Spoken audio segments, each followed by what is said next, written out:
Welcome back to the CTO Playbook, the podcast dedicated to helping CTOs excel. I'm your host, Adam Horner, and today we're tackling a challenge that every leader faces at some point: winning support for a difficult or contested issue from a large group. Whether you're trying to get buy-in for a major technology initiative, align executives on strategy, or simply convince your team that a new direction is the right one, the process of influencing a group can easily trip you up. I've been there quite a few times, actually. From securing stakeholder buy-in for a national scale government, a big software project, to another example is convincing a Norwegian enterprise customer I had to adopt a new approach to a long-standing issue. I've seen firsthand what works and what doesn't. I'll give you an example. I once needed some extra engineers to tackle some technical debt that I had inherited, and I joined a team as a team lead from outside the organization. My supporter was a CTO, and there were a few other folks in the group that I needed to convince. So I did what I thought was logical. I built a slide deck. I thought through all of the objections I could think of, incorporated that into my little pitch, and I joined the meeting, well armed, or at least I thought I was. It turned out that I did the equivalent of bringing a knife to a gunfight. Within moments of starting talking, one of the sales leaders pretty much derailed my conversation. He started talking about hiring some sales development reps and painted the picture of a future with a fatter sales pipeline, more revenue on the horizon for less spend than my engineers would have cost. I was blindsided. My pitch was sidelined in moments with an argument that to me at the time made little sense and didn't hold water. But he had nodding heads most of the way around the table, so I sat down dejectedly, just looking at my CTO as he shrugged at me across the table. This playbook can save you from that fate. So I'm going to break this down into 5 clear stages that will help you build support effectively and avoid some of those common pitfalls. While I talk about large enterprises during this talk, I've also used personally and coached other CTOs to use these exact same techniques to great effect in much smaller organizations, including in startups. But before we get into the first of the 5 stages, ask yourself this: how many times have you had a great idea only to see it shot down in flames before it even had a chance really to be heard? Have you ever walked into a room expecting agreement, only to leave sometime later wondering why no one was on your side? If that sounds familiar and something you want to avoid, keep listening. This episode is for you. So let's start off with stage 1 then. Stage 1 is testing the waters. So before you go in on your proposal, before you build a slide deck, before you do anything, you need to take a pulse check. The worst thing you can do is assume you already know where everyone stands and believe you've got enough support without testing it. So what do? The technique is you start by having small, informal conversations with individuals or with small groups from your larger audience. As you do this, mentally categorize people into one of 3 groups. Are they on your side? They already see the value of the idea. They're proponents and supporters of this general concept. They get it, and they're going to support you in any vote or any conversation that's going to be had around this. Are they against you? They've got concerns, they have objections, they're likely to veto your approach, they're going to vote against you if it comes to a vote. They have a problem with the change itself or with just the very idea of change. And then you've got this group in between, the neutrals, the people who are unsure, people who don't care, the people who don't have a strong position. Or maybe they haven't formed a solid opinion yet. If you can break everybody down into these 3 areas, you can understand the map of the landscape. You can figure out how much work you've got to do, and you should pick up some valuable insights through those conversations on why people support or oppose your idea, which is fairly critical for shaping your approach to how you move forward. So as an example, on a national government software project that I was working on, we discovered early on that while engineers were excited about the tech, there were some key policymakers who were skeptical about, let's call it, the security implications. And that insight shaped how the pitch was put together, how the proposal was shaped, and by some of the language that was used in there. later on to win support for it. But think about it. How often do we charge ahead with a plan and assume that support is there only to be blindsided like I was later on? This step, just understanding who is where, can really help you move forward and understand what you've got to do and prevent that assumption. So let's move on to stage 2 then. Understanding the numbers and setting yourself up to play the long game. So once you've got a sense of where people stand, how many people are supporting, how many people are against, and how many people are neutral, you need to figure out actually how much support do you need to move forward. So what constitutes an adequate majority in this group? Do you need just over half? Do you need 2/3? Is there some sort of near unanimous agreement you need to get to, some almost total agreement and total consensus? On the flip side, are there any veto players? There are sometimes certain stakeholders who have the power to just block a decision, even if the majority of the rest of the majority support you. An example might be the CEO in an executive team who, if he disagrees, no go. It could be the chairman of the board. If the chairman of the board has a full veto, it could be somebody who has highly weighted shares in a share structure, so they have a stronger vote than anybody else. And the other thing to understand is how much time is there available. If this decision needs to be made quickly, then you need to move fast and you need to understand which conversations are worth having in what order. If you've got plenty of time, or if you're facing lots of resistance and you need to take time, understand when are the meetings of this group coming up? When will you present your actual ideas to the group to the point where it's a decision or a vote? And in the intervening time, how much time have you got to have conversations with how many people and how many of them can you get feedback from?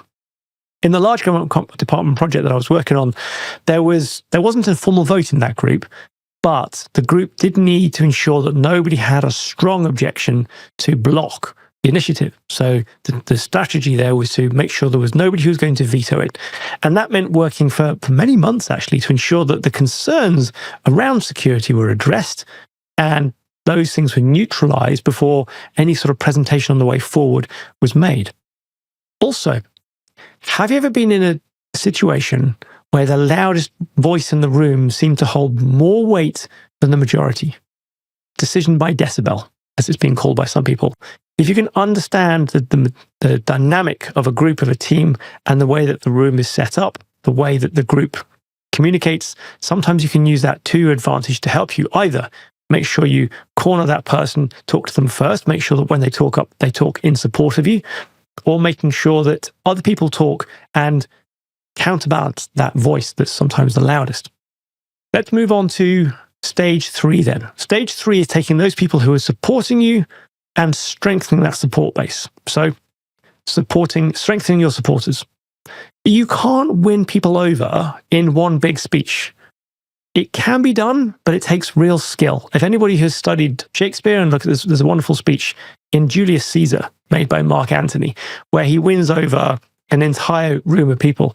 But it's a very skilled speech where he uses one phrase and turns it from something that he uses with respect to the same phrase said with scorn. But it takes an orator, it takes skill for that. And so rather than doing that, break it down into smaller groups, maybe even individually, and talk to people in smaller, more strategic interactions. So start with your supporters. They can help you refine your argument. They can help spread support. And one of the key things here is don't ask them for support, ask them for feedback. Ironically, people are much more likely to support you when you ask for their thoughts rather than when you ask for outright agreement. People tend to get suspicious when you ask for agreement. So if you need support, ask for feedback. If you need feedback, ask for support. So with your supporters, ask for feedback. Incorporate the good ideas that you hear. Nothing makes people feel more invested in your position, in your proposal, than seeing their own suggestions reflected in the plan, in the idea, in what you're putting forward. And then go to the opposite end of the spectrum and go and identify the potential converts. Talk to the people who oppose you on this issue. And remember, this time you want to get feedback to understand how you might be able to change some people over. So this time you ask for support and you'll get the feedback.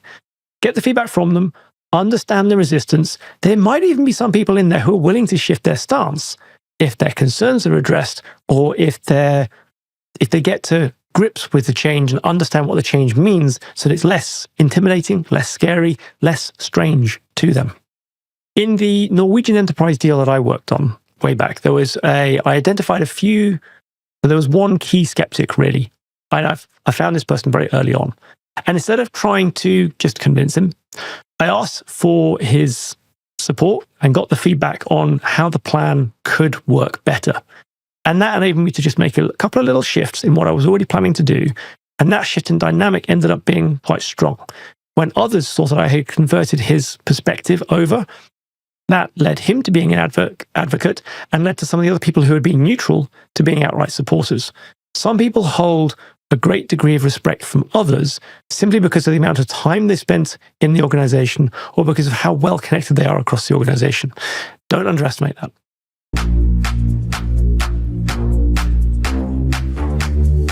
Hey everyone, quick question for you. Have you ever thought about starting a video podcast like this one? I want to introduce you to the team behind my show, Podigy. This podcast has been one of the best marketing tools for my business. And thanks to Podigy, all I have to do is record. They handle everything else. Editing, publishing, and making sure it's optimized perfectly for every platform. They're usually fully booked, but right now, they have a few spots open for new clients. As listeners of this show, you get 10% off launching your own podcast or optimizing your current one. All you need to do is follow the link in the description to book a free one-to-one podcast planning session with Podigy. So what if, instead of trying to convince someone, you focus on just making them feel heard first? That shift can be very powerful. Now, before we continue, I want to put this episode about winning friends and influencing leaders into a broader perspective and just take a moment to talk about executive communication as a whole. If you find yourself struggling to make yourself heard in the boardroom, whether it's an executive leadership meeting or a conversation with investors, you're not alone. Many CTOs face this exact challenge. And here's the thing, as technologists and engineers, we often assume that logic and well-reasoned arguments should carry the conversation. But in executive settings, decisions are often won with emotion and narrative. These are skills that professionals in sales, in marketing, even operations, they've honed these skills for years. It's quite literally their job. So if you've ever watched someone with a weaker proposal win over the room while your solid, well-thought-out plan was overlooked, you know exactly what I mean. And that's where coaching comes in. A great coach helps you refine your messaging, equips you with more playbooks like this one. In short, they can help you master executive communication and use strategic storytelling to get your ideas across effectively. Most chief executive officers have a coach. So why not the CTO too? If you'd like to sharpen your executive presence and get the support you need to thrive in engineering leadership, follow the link in the show notes to my LinkedIn profile and get in touch. I'd love to have a chat. Talking of playbooks, let's get back to winning support for that big initiative. So stage 4, we're going to go and talk to those people who are in the middle, the neutral zone, those who don't support but don't oppose your proposal either. These people, they're on the fence. They often need a reason to care. They may not oppose your idea, but they don't necessarily feel compelled to support it either. So what can we do? One tactic is to find adjacent issues that they do care about. Can you highlight benefits of your proposal that overlap with their priorities?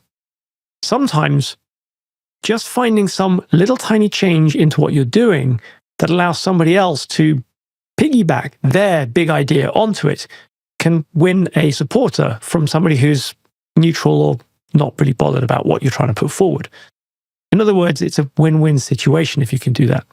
If it's a big change or a big shift, may not be worth it. So sometimes it's worth backing off so that they don't become a detractor and not going to block you.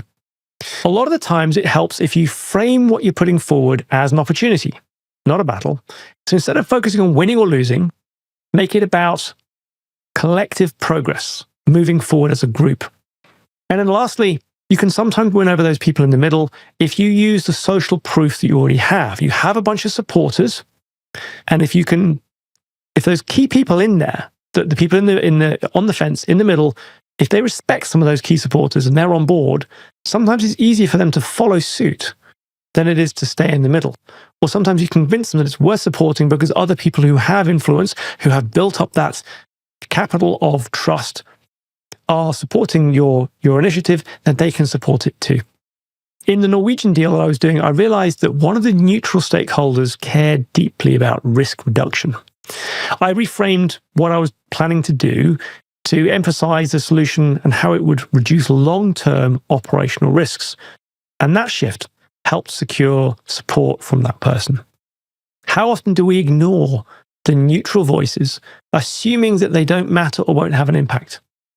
You can sometimes create a tipping point out of concentrating on these people who are otherwise not going to say much in any meetings.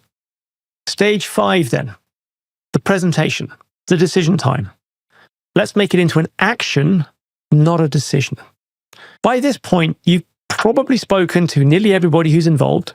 You've tested ideas, you've addressed some concerns, you've probably modified your approach slightly, and you've gathered a bunch of support. So now it's time for the big moment. And the key thing here is we want to make it into an anticlimax. Instead of saying we need to make a decision today, we want to present it as the next logical step. Instead of should we do this, frame it as here's what we're doing next. Acknowledge all the contributions you've gained. Mention people by name who provided insights and point out the ideas that shaped the plan and brought it together. You're looking for those nods around the room. If you've done the work, people should be nodding in agreement rather than debating. And if you get that, and you get the right number of people for this particular forum in agreement, then you know you've won. Rather than belaboring the point, resist the temptation to grandstand. It's not the time for it. Move on quickly. Once you've presented, transition the conversation to the next topic on the agenda. And if that's you, keep going. If it's somebody else, hand over smoothly and quickly. The less time you leave for debate and challenges, the better. To give you an example, the final presentation for this big government project that was going on, national level government project, it wasn't necessary to ask for a vote. It wasn't normal in that scenario.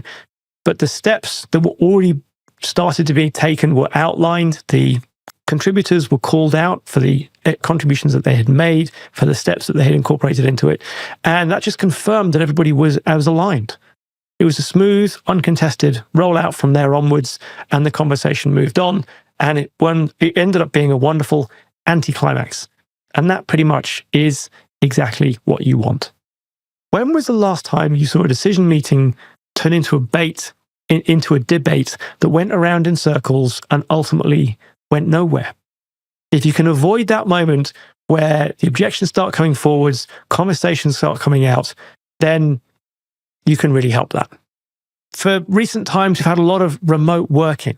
So one of the things I just wanted to quickly address is a couple of times recently where people have asked me in a fully remote setting, when there aren't these water cooler moments and we want to start talking to people about this initiative that we have, this idea that we want to bring forward, how do we create those water cooler moments in a fully remote setting when social interaction is significantly less than it was in person? So there's a couple of answers to this, but probably the simplest one is to use the time before meetings. When people, just beginning to get online, turning the cameras on, joining the meeting, join the meeting early. And when people are getting on, turning on the cameras, greet people by name, ask and be curious about non-work things, family, friends, sports. In the UK, the weather's a good topic, for example. Greet each person into the conversation rather than just continuing the conversation that you've got with the people going. Greet each new person into the conversation and involve them. And after a couple of minutes, just drop in a short and quick question that's pointed to your issue, to the group, about your topic to get some instant feedback. Don't take more than a reasonable amount of time. That's usually less than 5 minutes. And then if anybody wants to continue the conversation, offer to take the conversation to another meeting and arrange that at another time. Don't disrupt the original meeting. So don't take too long at the beginning, just enough to drop your idea in, get the question out, perhaps start some conversation going on later on, but then hand back over to the organizer of the meeting so that can carry on so you're not disruptive. And then organize straight after that meeting, so any follow-on meetings that have been arranged that you want to have or any conversations you want to have, instant message, email, Teams, Slack, etc. But don't do that during the meeting because you're focusing on the meeting at hand, right? And then obviously one-to-one conversations, you can put that into your individual face-to-face conversations. You can ask people for, a 5-minute chat, a quick call over the video, etc. So that's the way to try and create those social interactions, those opportunities to test your ideas and to raise the idea or the proposition you have in groups when you've got fully remote meetings and people otherwise don't have sort of the spare time or the accidental interactions to raise it, talk about it, and learn about it. So let's summarize the playbook then. So 5 stages we went through. Number 1, test your ideas. Figure out who is for it, who's against it, and who's on the fence. Stage 2, compare how much support you have to how much you need for this particular group, and then make a plan accordingly. Number 3, win friends and influence people. So reinforce your supporters, confirm the resistors. Number 4, convince those people who are sort of on the bench, the people who are on the fence. Find some of the tangential issues that you can include to perhaps win some of them over. Use the social capital of the people who are supporting you to perhaps win a few more people to support as well. And then number 5, present as action rather than as a decision. And there you go.